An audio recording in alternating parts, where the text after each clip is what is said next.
than being here. I have a lot of ground to cover this morning. So let's get right to the lesson. I'm entitled the lesson, The Only Solution. And if Aaron can advance slides for me. Next one, please. Preaching should have a purpose. Christ's message is supposed to change hearts, minds, and behaviors, but only in receptive hearts. Do you agree with that statement? So I know already that there are receptive hearts and there are unreceptive hearts in the world today. I hope that you have an open mind and an open heart to hear today. And I expect results. Not because of who I am, not because of my great oration skills, but because we are taking our time this morning to look into God's Word. And God's Word is to have an effect on receptive hearts. So this isn't just a mental exercise. Joseph Casimir likes to talk about giving mental assent. It means, I agree with what the Scriptures say, but it doesn't mean I'm going to put it into practice in my life. That's mental assent. This is not a mental exercise. I expect results. Next slide. Do not let any unwholesome talk come from out of your mouths, but only what is helpful for building others up according to their needs, that it might benefit those that listen. Ephesians Chapter 4 and verse 29. Most of my lesson is really going to come from Ephesians Chapter 4 today. But we're also going to have an exercise. And that exercise will be in another section of Scripture. But the real outline, though, is found in Ephesians Chapter 4. And it just so happens, and this was not planned, it was convenient, but it just so happens that John talked about Ephesians Chapter 3 last week. And so some of the things that I am going to talk about springboard off of some of the things that he brought to our attention last week. So that was really nice. Next slide. Ephesians chapter 4, verses 14 and 15 says, "And no longer be infants, tossed back and forth by the waves, and blown here and there by every wind of teaching, and by the cunning craftiness of men in their deceitful scheming. Instead, speak the truth in love. We will grow to become in every respect the mature body of Him who is the head, that is Christ." These are very fundamental verses. And it's verses we've heard before. But I really see a lot of impact in what's said here in Ephesians chapter 4. Ephesians chapter 6, Paul is getting close to or wrapping up his letter. And he talks about how he was going to make his mission, his purpose was to be fearlessly in making known the mystery of the gospel. Now, as we talked about last week, the mystery of the gospel was clear in the 3rd chapter, what Paul was referring to. And this mystery was the knowledge that God's salvation was not just for those of the Jewish faith, the Jewish nation. But the mystery revealed was for God's salvation. God's plan was for all men of all nations, for all time, to come to Christ for salvation. And Paul said, I revealed that mystery. He says here in this close, would that I was fearless in making known the mystery of the gospel, for which I am an ambassador in chains. Pray that I may declare it fearlessly as I should. So Paul takes the message to heart. He takes the mission very personally. And he says he must do so fearlessly, even though he's in chains. So Paul is under, go ahead. Paul is under his own personal tremendous risk in delivering this message. How resolute was Paul about this mystery that was in plain view in the prophets? It was in plain view. And Paul said, I've got to connect the dots for you in this new dispensation and help you understand that it's been God's determination since before time. It's God's plan since before time for all nations to come to the knowledge of salvation. How adamant was he that he was not going to let the naysayers become a stumbling block to the soul, especially those outside of the Commonwealth of Israel. Can you get a sense and hear the tone in Paul's voice that we really can't hear? But in your mind's eye, can you hear Paul? And can you see how passionate he is about this? I hope that you can. Next slide. So I want to perform an exercise with you. And we're going to look at some familiar verses and then use this exercise to make the point of the lesson. And I hope you can follow me. And I hope I do it well. Aaron already noted that the last copy that I gave him was time-stamped 1:18 a.m. this morning. And he said, did you just get your lesson done? I said, no, that was like the 8th edit of my lesson. Was at 1:18 this morning, because I've labored over how can I properly express the ideas that I think are found in what we're going to look at. And I guess the reason I've labored over this so hard is because I feel as though I need to make it clear that in what I want to share with you this morning, I may be wrong and I may be right. And we're going to look at that idea a little bit more as part of the application that we get in Ephesians chapter 4. It's also true that you may be spiritually mature enough to consider the application we're going to talk about this morning, and you may not be. That's another factor in how successful I am in communicating the ideas that I've prepared for our consideration this morning. So I may be a poor speaker, and you may have the spiritual maturity to see through my weakness and still get the point. I may be a good speaker, but if you don't have the maturity to understand what you talk about, you may just leave wagging your head. Does that make sense?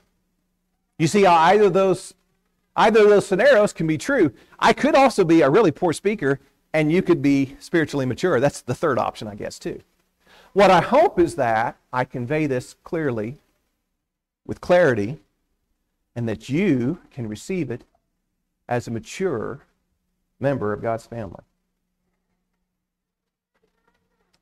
So Jesus was asked a question by the disciples in Matthew chapter 18, verse 1. This is our exercise. Okay, I left Colossians. This is our exercise. Matthew 18, verse 1.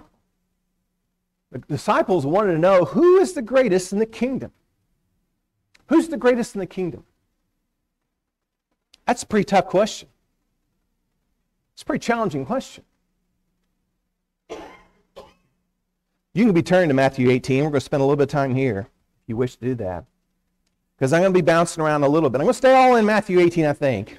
I believe all my notes are in Matthew 18. But in verses 15 through 18, beginning verse 15, if your brother sins, go and reprove him in private. And if he listens to you, you've won your brother. But if he does not listen to you, take one or two more with you, so that by the mouth of 2 or 3 witnesses every fact may be confirmed. And if he refuses to listen to them, tell it to the church. And if he refuses to listen even to the church, tell him, let him to be to you as a Gentile, a tax gatherer. Truly I say to you, whatever you shall bind on earth shall be bound in heaven, and whatever you shall loose on earth shall be loosed in heaven. What kind of answer is that to the question that was raised? Why is Jesus rambling about this topic when he was asked who's the greatest in the kingdom?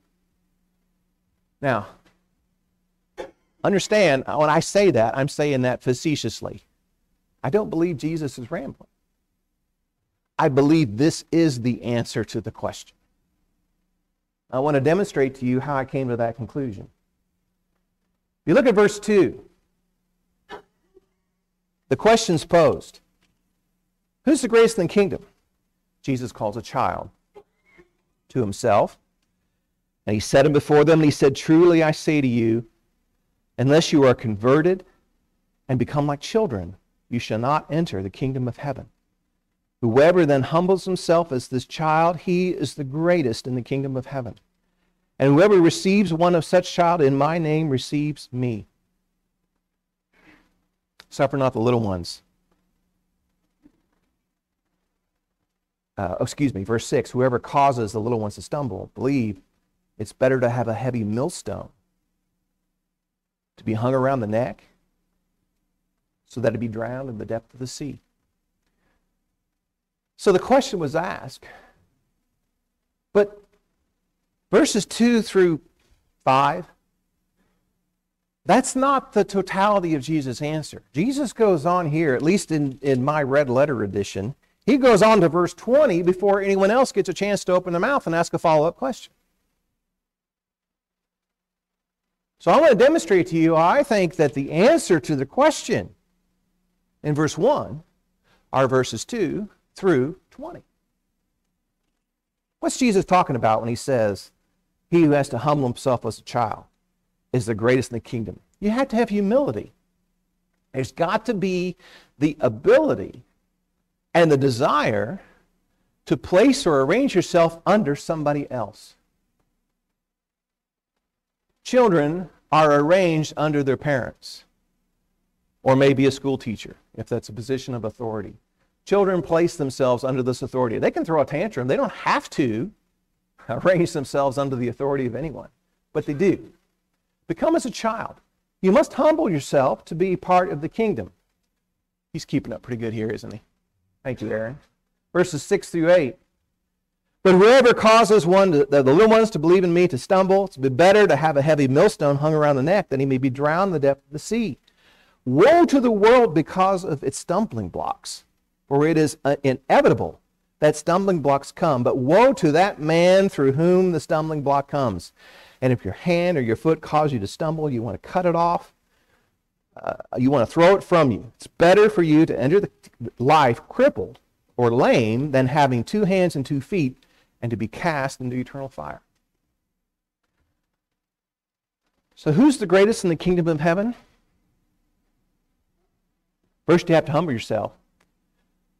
And then I would say verses 6 through 8 say, you better have a healthy dose of skepticism of your own rightness. You better have a cautionary dependence upon your own ability to know what you're talking about.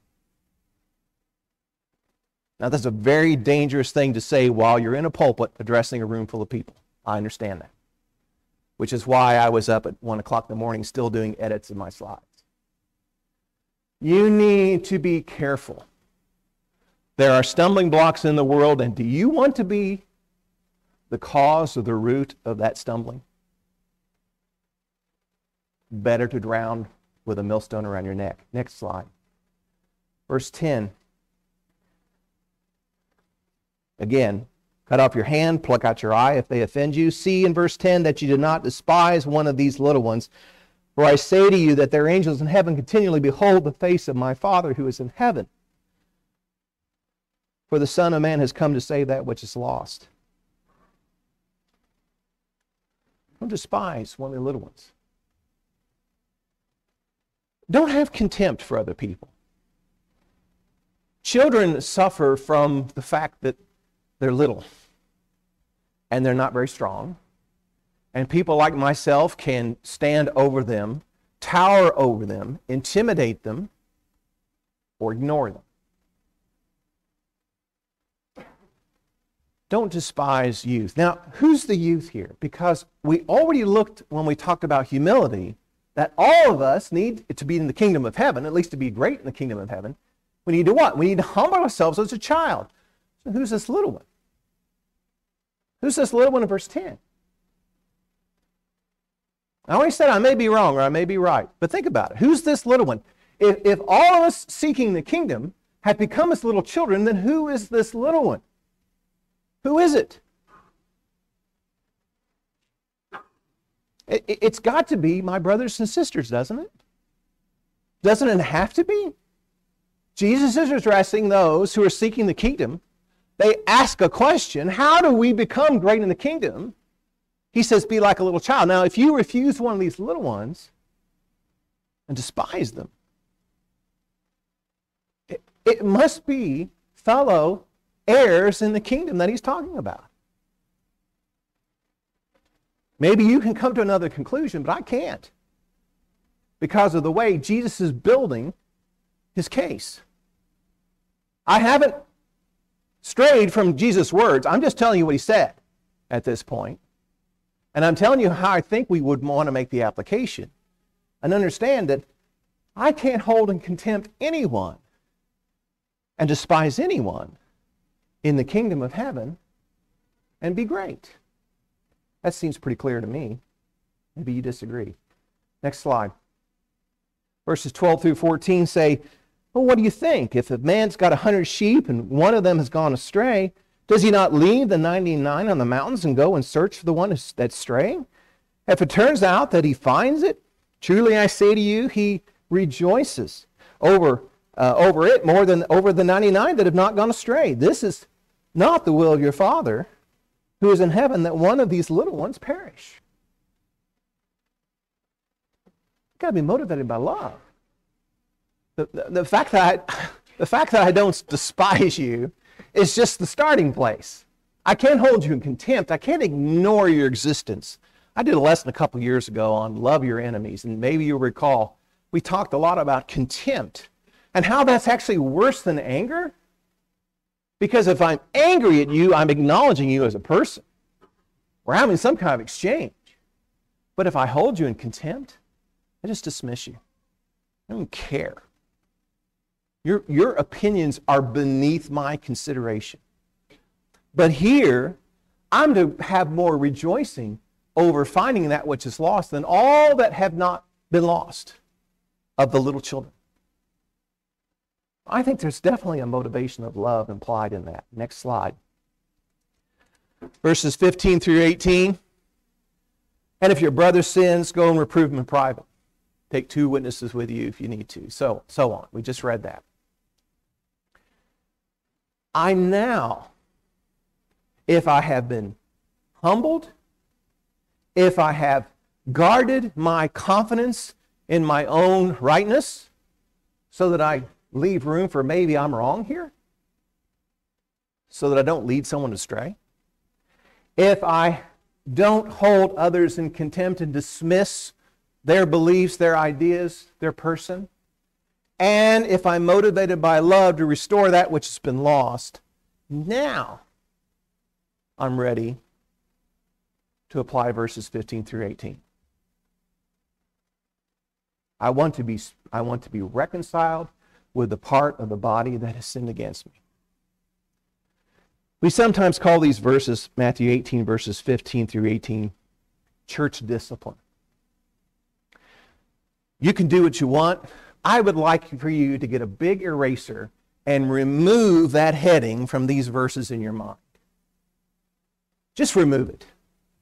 Because Jesus is not talking about church discipline. He's talking about with humility, with a guarded confidence in your own convictions, without contempt for other people and motivated by love, you want to restore that which has been broken. Now that's too big to put a heading in your Bible and write all that in. But please mentally scratch out church discipline, because these verses are so much more than that. Next slide. Now, verse 18 says, truly, I say to you, whatever you shall bind on earth shall be bound in heaven, and whatever you loose on earth shall be loosed in heaven.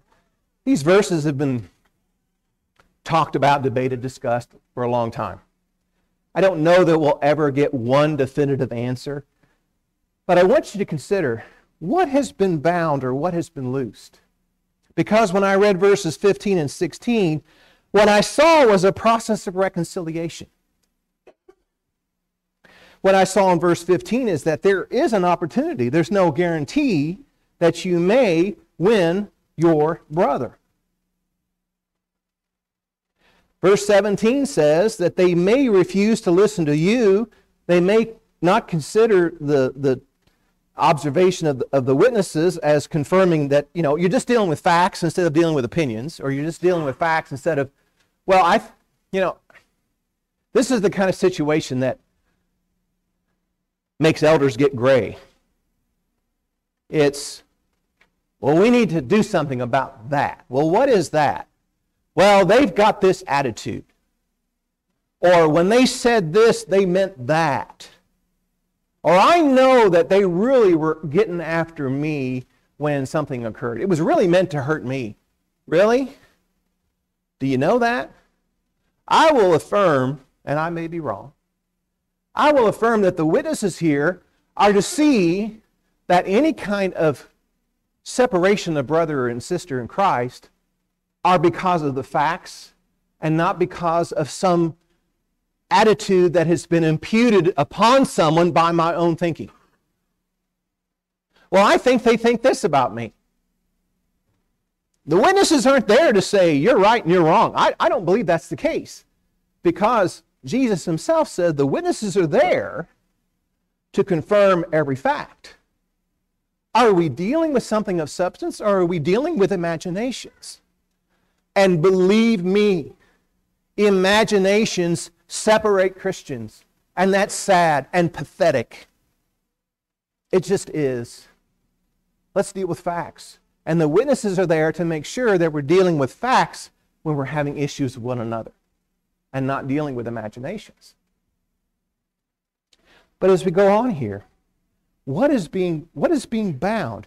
I think what is being bound is the kingdom of heaven. I think what is being loosed is, if you have that relationship with a brother or sister, there is a bond. And if that bond is separated because of an unresolved problem of sin,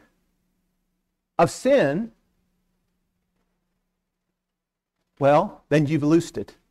You've loosed that bond.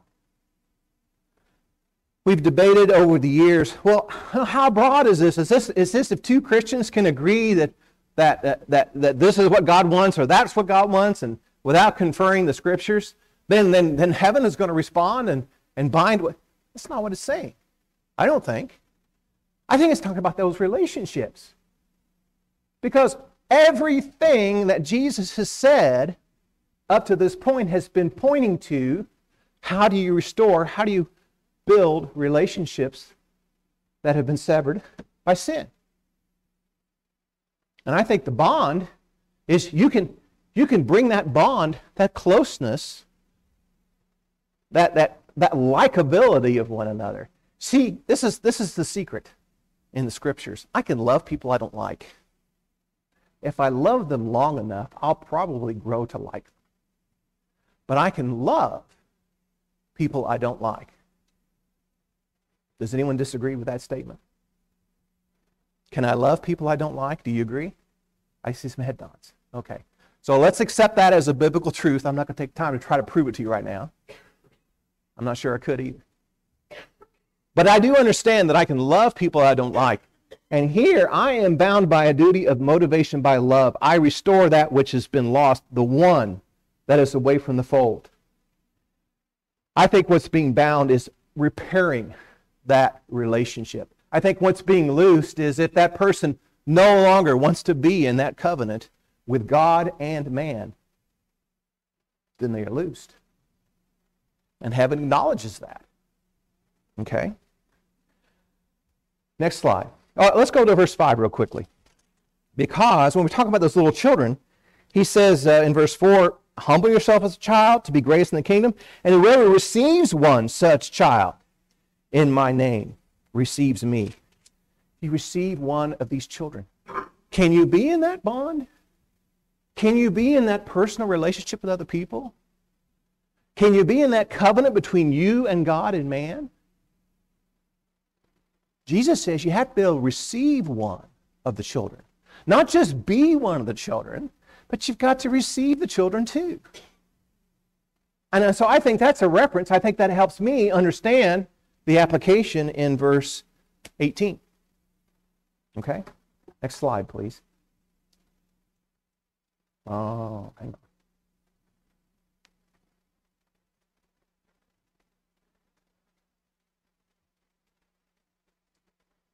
He goes on in Matthew 18. Jesus says you can't keep score because someone wanted a follow-up question.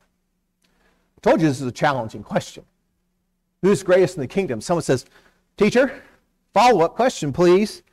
So how often shall my brother sin against me and I forgive him? Up to 7 times? Jesus' answer is classic. Probably all of us know it. Man who had someone who owed him a debt of money beyond his ability to repay in his lifetime was forgiven of that debt. That same servant went to another and said, you owe me $10. And he said, I don't have it right now. And he said, well, you're going to debtor prison. Sorry, James, you're just handy. You're going to debtor prison.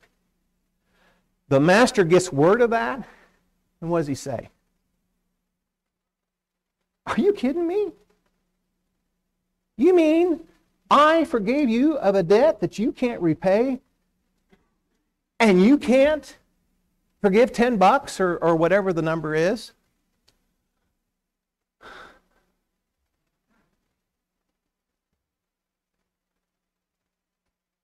That's amazing. And the master says, well, if you can't forgive $10, maybe I'm going to reconsider that deal I gave you, which is forgiving a debt that you couldn't repay. You see how challenging the question was? Who's the greatest in the kingdom of heaven? Do you know how challenging it is to forgive others of a great debt? It's very difficult. And the master says, you forgive because I forgave you first. Next slide. So let's consider this for a second.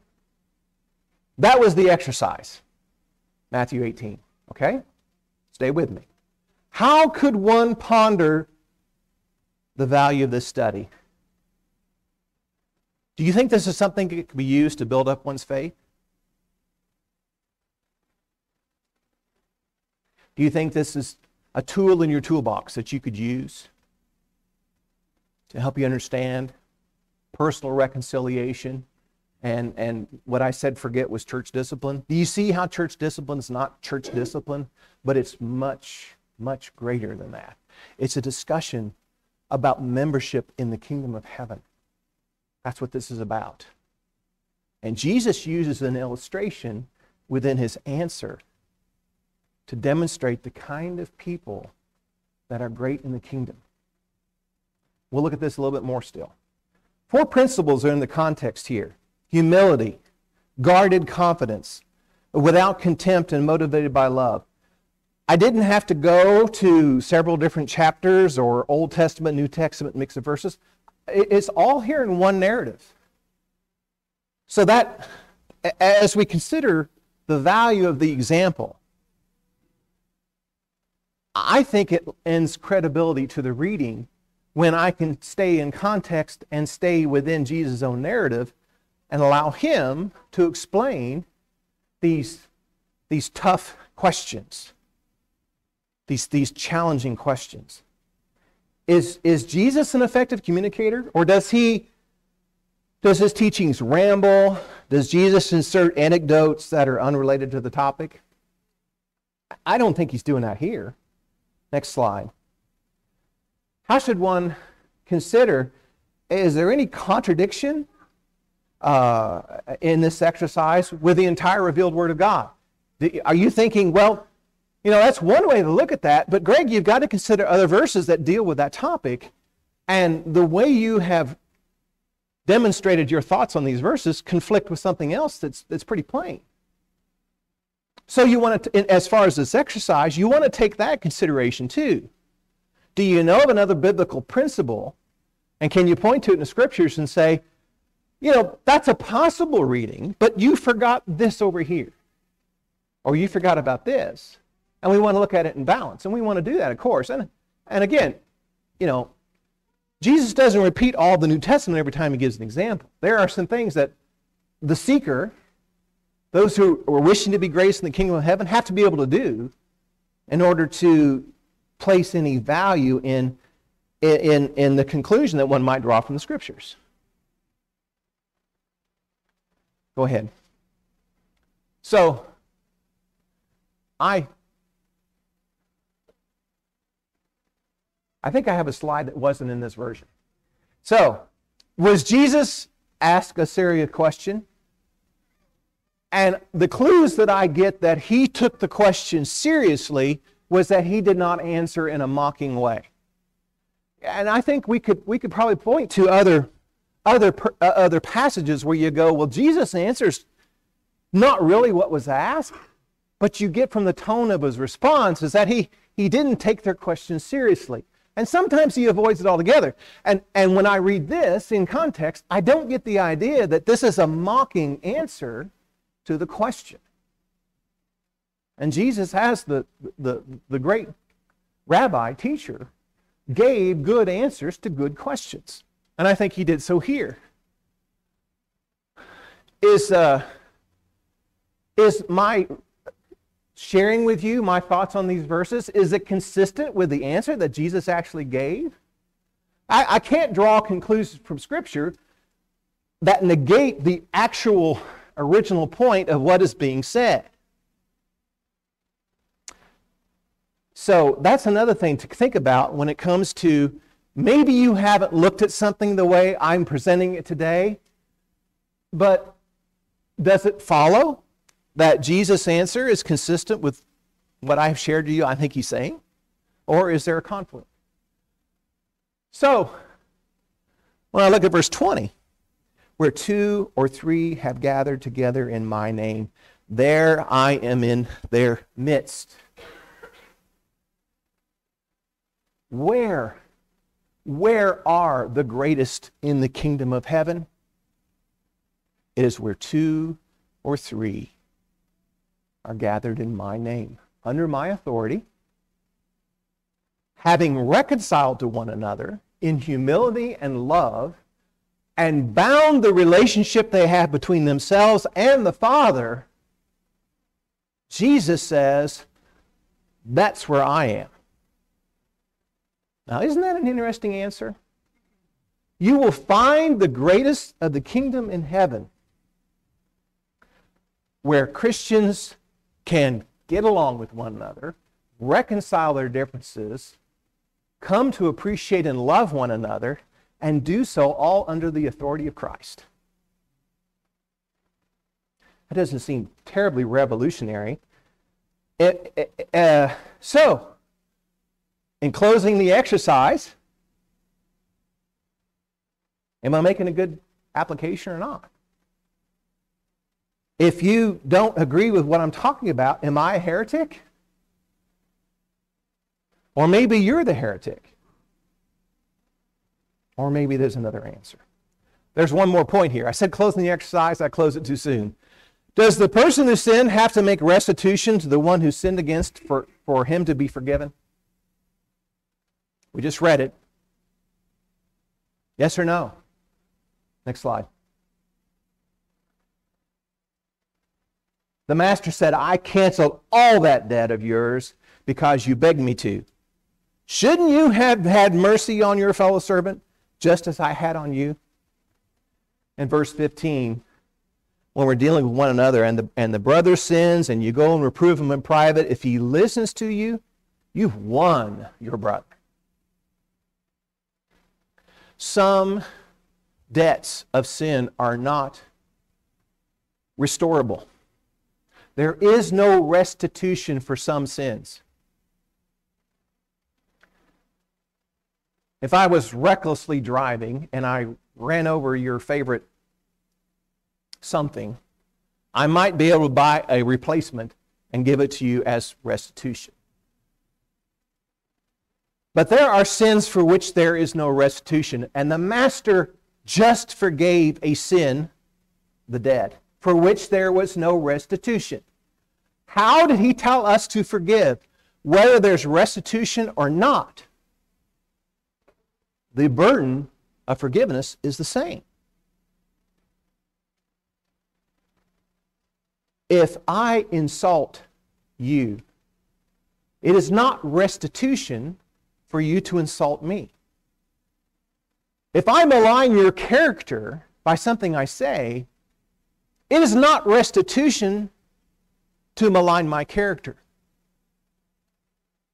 If I belittle you, if I hurt you with words in any way, we have a saying in the State House, that bell has rung. I can tell you I'm sorry, and I can have godly repentance for what I've said, but I cannot make restitution for those words. I cannot take them back. And that sting may be there for a long time. If we forgive, and we truly forgive, and truly forgiveness, next slide, means I have to forgive you and forgive you and forgive you even when there's no restitution, just like the Father does, just like the Master does. Being great in the kingdom of heaven is a lot of work. You agree? The greatest in the kingdom of heaven, there may be lesser, there may be weaker, there may be less effective in the kingdom of heaven, but if you want to be great in the kingdom of heaven, there's a lot of work involved here. A ton of work. These principles involve how we reconcile with someone who has sinned against me. Now the exercise is officially closed. Do you follow the exercise? I'll let you consider the application. I've given you some tools to consider the application. Is it in context? Is it consistent with other Scripture? Does it actually follow the narrative that's in the Scripture? Did I have to twist or contort anything to come to this conclusion? I gave you those tools to consider. How much more should I use these principles of humility, guarded confidence in myself, removing all contempt, and being motivated by love when it comes to a question of if someone says something out of a sincere love of the truth, who then comes to a different understanding of a challenging biblical passage? I've probably presented Matthew 18 to you this morning in a way you've never heard presented. Do you know what a challenging Bible verse is, by the way? Brace knows. He's smiling. A challenging Bible verse is when I have it all figured out and you don't know what you're talking about. That's the definition of a challenging Bible verse. Because the honest answer is sometimes we are not spiritually mature enough to understand a broader point or a greater message or a deeper understanding that others who have trained their senses may have a comprehension for. I think that's a statement of fact. You may disagree with it, but we have different abilities. We have different levels of maturity, certainly. And I know I've been moved by the words of others in class situations and in lessons where I think, I've never thought of it that way, but I'm going to think of it that way from now on because I saw an application that I had never seen before, and I found it to be consistent with everything else I can find that the Bible says on that subject. So if we're dealing with someone who has sinned against me, and I have to have those four principles I just mentioned, how much more should I be able to apply these four principles when it comes to someone who has a different understanding of a challenging Bible passage? Next slide.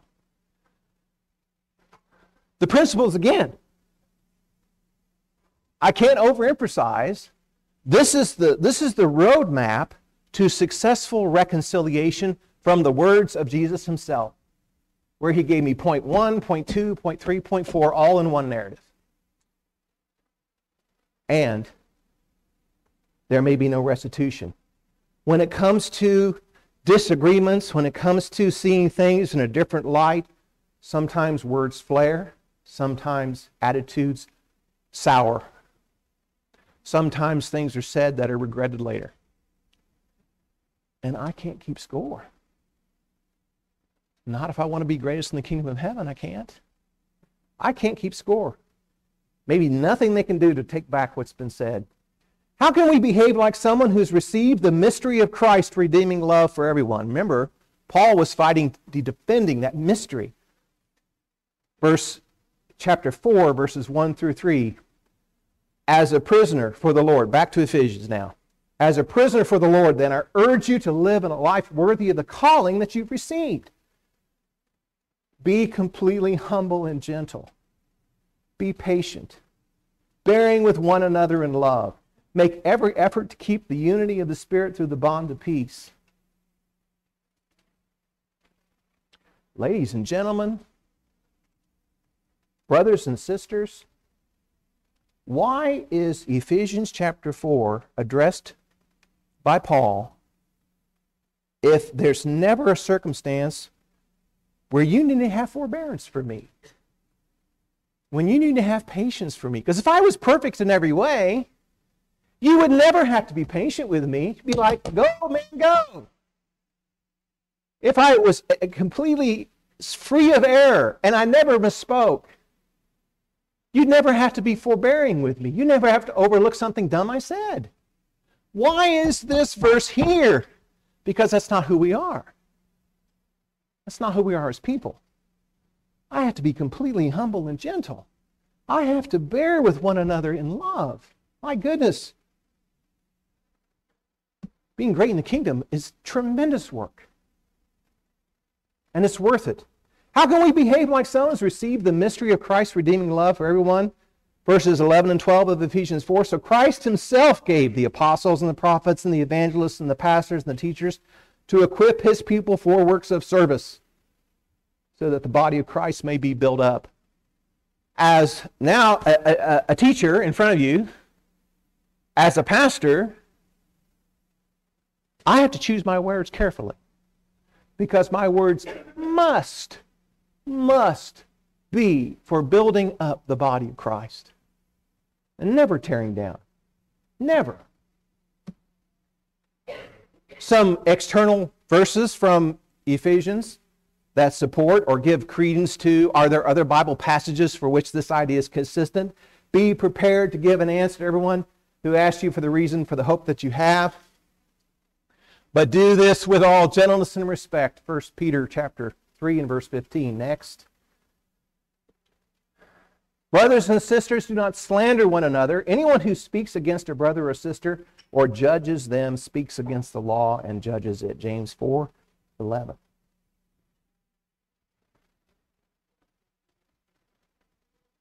Some sins, there's no paying back. There's only moving forward.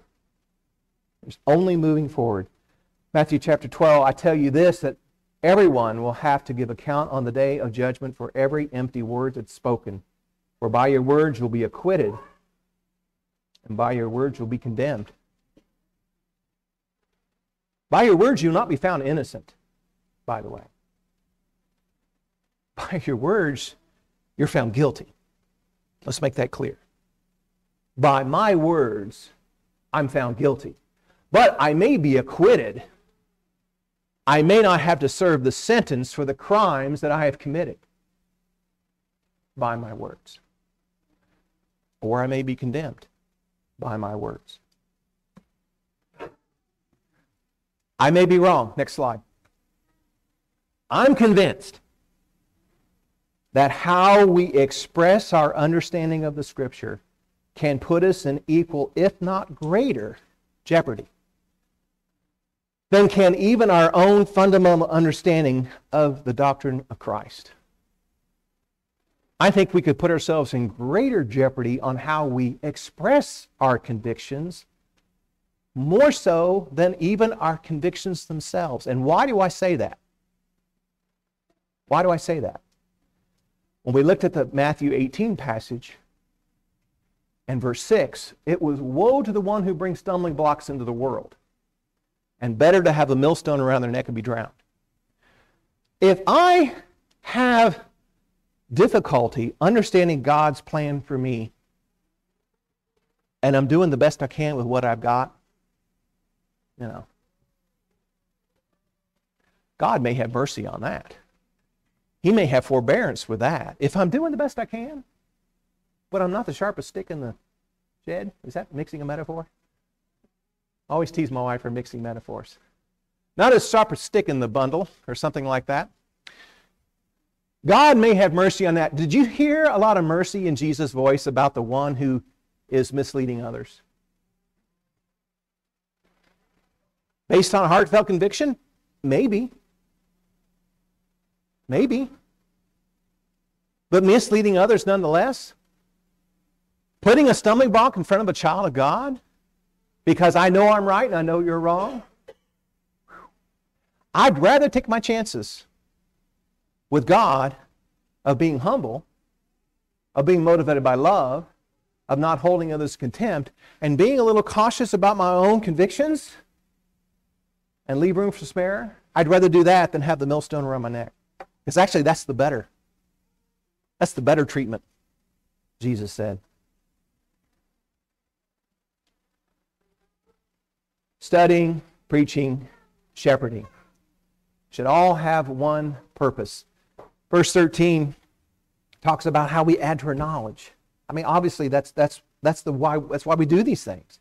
But not every disagreement of understanding can be met with an attitude that your soul's life hangs in the balance or mine does unless my understanding prevails among every hearer. I don't have to be right all the time. I got to use wisdom. I've got to use judgment. I've got to know when to be fearless, like Paul was. Paul was standing in the way of a whole nation of people that were trying to stop the Gentiles from coming to salvation. He wasn't going to permit that. He put his own life on the line to prevent that from happening. But I need to know when to defer to others too. I don't have to win every argument.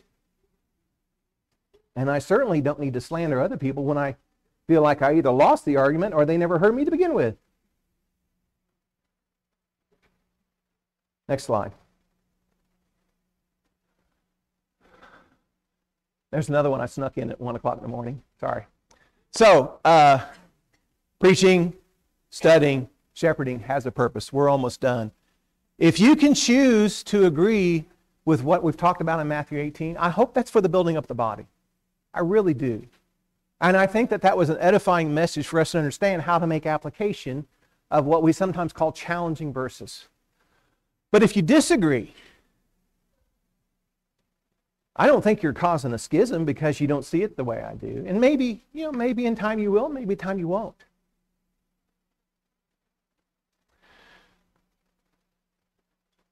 But if I treat everything like Paul treats the destruction of the Gentiles at the hands of the Jews, I've lost control. Next slide. So, if you think I've really off the mark, you have an obligation to help me understand more fully the gospel. And I would hope that you would want to do so with gentleness and respect. But if you disagree and you still don't care to enlighten me, even in private, well, then I ask one simple thing. Keep your opinions to yourself. Don't slander me.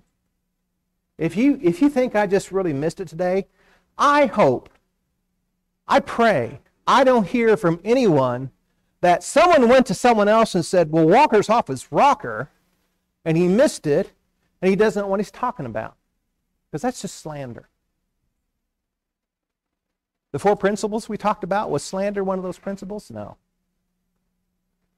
So maybe you don't want to see it this way. Maybe you want to and you want to think about it some more. Maybe you're just going, oh yeah, that's it. But let's leave a little room for what we read in Colossians. Forbearance, patience, love. What is the only solution? I haven't said it yet, the whole lesson. Have any of you noticed that? Have any of you said, when is he going to tell us what the solution is? And the solution is love.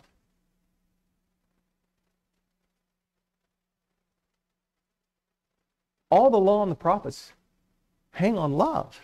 Love of God and love for one another. When we talk about the spirit of unity and the bond of peace. That doesn't happen without love, which means we care about other people. We care about other souls. We care that we ourselves do not become the stumbling block that stands in the way of others reaching a higher plane of spirituality. Let's not be those people. If you have any need before the church this morning, we, with humility and meekness and gentleness, encourage you to let us know how we can help you as we stand and sing.